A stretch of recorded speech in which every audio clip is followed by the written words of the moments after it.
بسم اللہ الرحمن الرحیم۔ السلام علیکم عمران جناب، اسپیشل میں خوش آمدید۔ بات کریں گے وہی ایک پاکستان میں جو غیر یقینی، غیر سیاسی، غیر جمہوری، غیر آئینی اقدامات کرنے کی کوشش کی جا رہی ہے، اور مغرب کی اور امریکہ کی ایما پہ خواہش ہے پاکستانی میڈیا کی، اپوزیشن کی اور چند بے ضمیر فروشوں کی کہ کسی بھی طرح پی ٹی آئی کی حکومت ختم ہو جائے۔ اگر پی ٹی آئی کی حکومت نہیں بھی ختم ہوتی تو کم از کم عمران خان صاحب وزیر اعظم نہ رہیں۔ تماشا لگا ہوا ہے ہر طرف، ڈگ ڈگی بج رہی ہے، تماشبین ناچ رہے ہیں، سیاسی تماشبین، اور عوام کا بھی صبر اب جواب دیتا جا رہا ہے، اسپیشلی یوتھ۔ کیونکہ میں بار بار اپنی ہر ویڈیو میں کہتا ہوں کہ آج کا پاکستان اور آج کی قوم 15 20 30 سال پہلے والی قوم نہیں ہے۔ آج کا نوجوان 20 30 سال پہلے والا نوجوان نہیں ہے۔ آج کا نوجوان زیادہ شعور رکھتا ہے، زیادہ سمجھ رکھتا ہے، زیادہ ایکٹیو ہے، اور ایسی چیزوں پہ، سیاسی خبروں پہ نظر رکھتا ہے،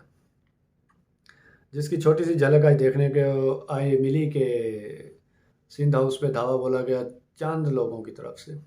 بہت زیادہ لوگ نہیں تھے، چند لوگ، 2 MNAs بھی تھے اور چند لوگ تھے، اور باقی شہروں میں بھی چھوٹے چھوٹے ابھی لوگ نکلے ہیں، اور ان ضمیر فروشوں، سیاسی بے غیرتوں کے خلاف احتجاج کر رہے ہیں، اپنا احتجاج ریکارڈ کرا رہے ہیں۔ تو یہ سب نوجوان ہی ہیں، آپ کو نوجوان ہی اس میں نظر آئیں گے،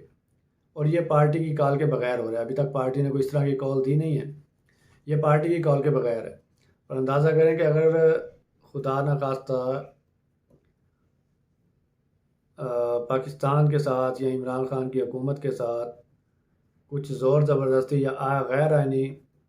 کرنے کی کوشش کی گئی اور عمران خان صاحب نے کال دے دی، تو پھر سوچیں کیا ہوگا۔ خیر، میں بھی اس کی مذمت تو کروں گا، یہ نہیں ہونا چاہیے تھا، ابھی صبر کرنا چاہیے تھا کپتان کا، اپنے لیڈر کا۔ وہ ان کے ساتھ سیاسی قانونی جنگ کھیل رہے تو اسے کھیلنے دیں، اور اگر آپ کو زیادہ ہی بے صبری ہو رہی ہے، آپ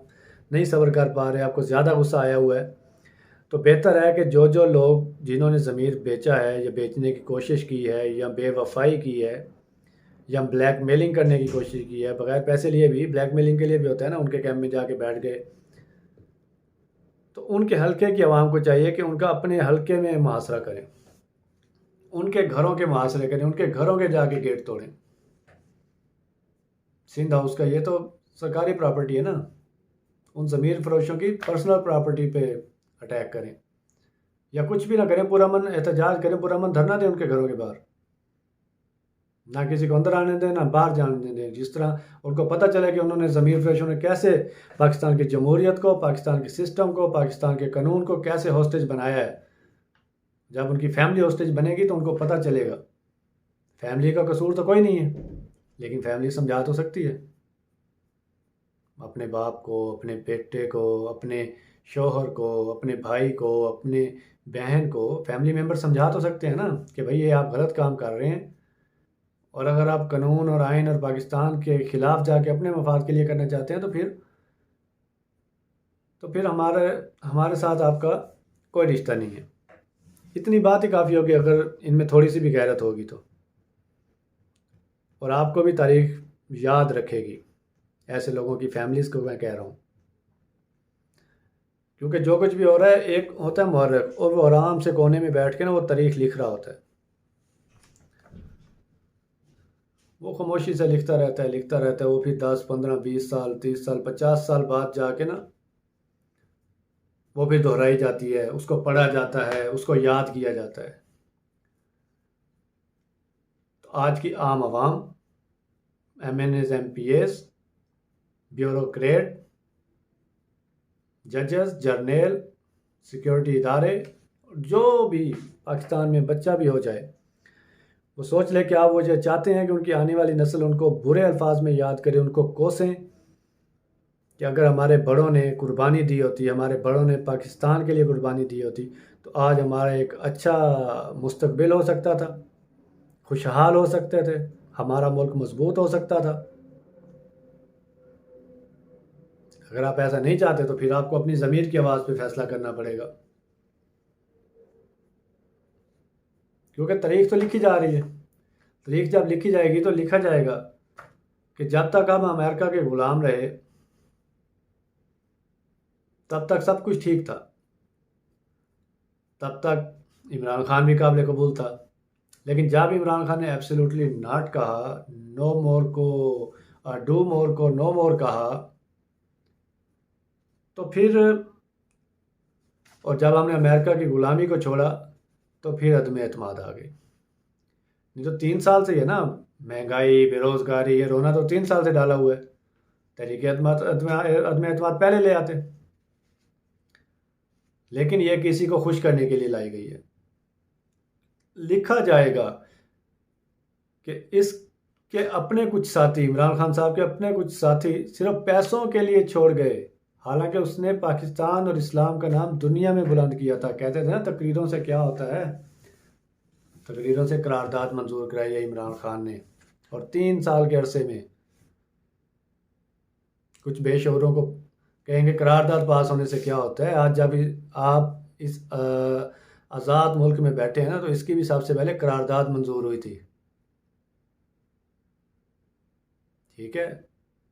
انٹرنیشنلی اور دنیاوی اور وقت کے حساب سے کام کیسے چلتے ہیں یہ عمران خان صاحب خوب جانتے ہیں۔ یہ بھی لکھا جائے گا کہ لوٹوں سے جب پوچھا گیا کہ خان کا ساتھ چھوڑنے پر عوام دوبارہ ووٹ دے گی، یہ بڑا اہم بات ہے، تو وہ لوٹے کہتے ہیں یہ عوام 2-3 دن میں سب کچھ بھول جاتی ہے، یہ پھر ہمیں دوبارہ ووٹ دے گی۔ تو آپ کی یہ عوام کی یہ حیثیت، یہ اوقات ہے ایسے لوٹوں کے سامنے۔ اس لیے میں کہتا ہوں یہ فیصلہ کن وقت ہے، فیصلے کی گھڑی ہے، اور ایسے لوگوں کو کا بائیکاٹ کرنا پڑے گا۔ ان کو اب ووٹ نہیں دینا چاہیے۔ اگر یہ آپ کے پاس ووٹ مانگنے آئیں تو لوٹوں کے ہار ان کے گلے میں پہرائیں، نہ کہ ووٹوں کے۔ آگے سنیں،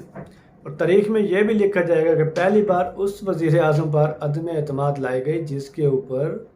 کرپشن کا کوئی الزام تک ہی نہیں ہے، کیس تو دور کی بات، یہ بھی تاریخ میں لکھا جائے گا۔ اور یہ بھی لکھا جائے گا کہ جوید لطیف نامی ایک بے ظرف اور کیا کہوں اب میں، ایک شخص نے نیشنل ٹی وی پہ بیٹھ کے کہا کہ ہم ہارس ٹریڈنگ کر رہے ہیں، اور ایک مقدس ادارہ خاموش رہا، اور از خود نوٹس لینے والے بھی خاموش رہے۔ یہ سب لکھا جائے گا، اور ادارے کے سربراہوں کے نام بھی لکھے جائیں گے کہ اس وقت پہ یہ سربراہ تھا۔ آپ سوچیں چیف الیکشن کمشنر صاحب، اگر آپ کی خواہش ہے کہ آپ کی آنے والی نسلیں، آپ کی اولاد آپ کو ایسے ہی غدار، مفاد پرست، بزدل کے طور پہ یاد کرے تو پھر جو آپ کر رہے ہیں ٹھیک کر رہے ہیں، اور اگر آپ تاریخ میں امر ہونا چاہتے ہیں تو آپ کو آئین اور قانون کے مطابق چلنا پڑے گا۔ اور یہ بھی لکھا جائے گا کہ جس ملک میں ایک نکاح منسوخ کرنے پر جج وجہ پوچھتا ہے، وہاں 22 کروڑ لوگوں کے وزیر اعظم کو ہٹانے کی وجہ نہ کسی جج نے پوچھی، نہ کسی الیکشن کمیشن نے پوچھی، اور نہ ہی کسی اور ادارے نے پوچھی۔ اور یہ بھی لکھا جائے گا کہ جس معاشرے میں، جس ملک میں، جس مذہب میں رشوت کو گناہ کبیرہ سمجھا جاتا تھا، وہاں لوٹوں نے ڈائریکٹ بولیاں لگوائیں، سیاسی ضمیر فروشوں نے ڈائریکٹ بولیاں لگوائیں۔ اور یہ بھی لکھا جائے گا کہ جب عمران خان نے ملک کو آزاد کرنا چاہا امریکہ کی غلامی سے، مغرب کی غلامی سے، تو اسے جھکانے کے لیے سب ایک ہو گئے، سب چور ڈکیٹ مغرب کے غلام سب ایک ہو گئے۔ اور یہ بھی لکھا جائے گا کہ مقدس ادارہ الیکشن کمیشن ہمیشہ پی ٹی آئی اور عمران خان کے خلاف ہی فیصلے کرتا رہا اور دوسری پارٹیوں کے کیس اسے نظر نہیں آئے، اور اس ادارے نے پی ٹی آئی کے ایم این اے علی امین کے بھائی کو صرف اس لیے نااہل کر دیا کہ اس پر بندے خریدنے کی بات ہوئی۔ یہاں بندے خود ویڈیو میں آ کے انٹرویوز دے رہے ہیں کہ ہم ضمیر بیچ رہے ہیں، یہاں کوئی ایکشن نہیں لیا جا رہا۔ اس خرید و فروخت نے، اس تاریخ میں ایک بار پھر لکھا جائے گا کہ اس خرید و فروخت نے امریکہ کو بالکل ٹھیک ثابت کر دیا کہ یہ قوم پیسوں کی خاطر اپنی ماں بہن اپنی وطن کو بھی بیچ سکتی ہے۔ یہ سب تاریخ میں لکھا جائے گا، حرف بہ حرف لکھا جائے گا۔ تو دیکھیں کہ آپ کیا میسج دینا چاہتے ہیں اپنی آنے والی قوم کو، اپنے آنے والی نسل کو، کیسا پاکستان دینا چاہتے ہیں آپ اپنے آنے والی نسل کو؟ کیا وہی زرداریوں اور شریفوں کا اور امریکہ اور مغرب کا غلام پاکستان دینا چاہتے ہیں، یا آپ چاہتے ہیں کہ جس کے لیے یہ ملک آزاد ہوا تھا، آپ کے آنے والی نسل کو، آپ کے بچوں کو وہ ایک آزاد ملک ملے، ایک آزاد ملک میں پروان چڑھیں اور آپ کو اچھے لفظوں میں یاد کریں؟ فیصلہ آپ کے ہاتھ میں۔ اب تک کے لیے اتنا ہی، اللہ حافظ۔